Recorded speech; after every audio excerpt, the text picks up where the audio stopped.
জানো আর বেশি সুন্দর লাগছে। এই জাঙ্কুক ভাইকে ব্ল্যাক কালারের শার্ট, সাথে ফোল্ড করা হাতা আর ব্লু জিন্স, সুন্দর পুরুষ বলে ভুল হবে।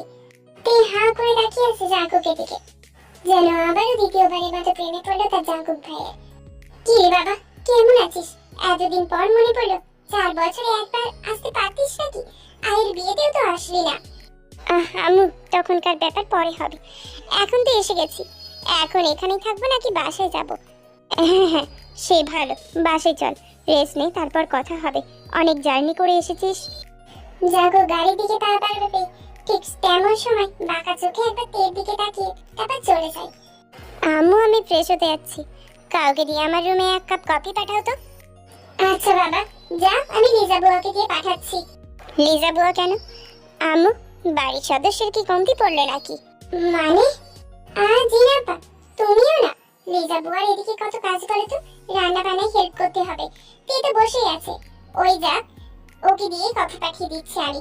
জাগক মুচকি হেসে তারপর নিজের রুমে চলে যায়। তুই কিছুক্ষণ পর কফি মগ হাতে নিয়ে জাঙ্কুকের রুমে যায়। আগে যে রুমে ঢুকতে পারমিশন নিত না, আজ সেই রুমে ঢুকতে কত সংকোচ বোধ করছে। তে আমতা আমতা করে দরজায় টোকা দেয়।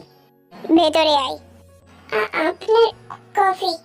তে কফির মগটা টেবিলে রেখে চলে যেতে নেবে, তখনই জাঙ্কুক পেছন দিক থেকে আবারও বলে, বাহ, তুই কবে থেকে আমাকে আপনি বলা শুরু করলি? কবে থেকে মানে?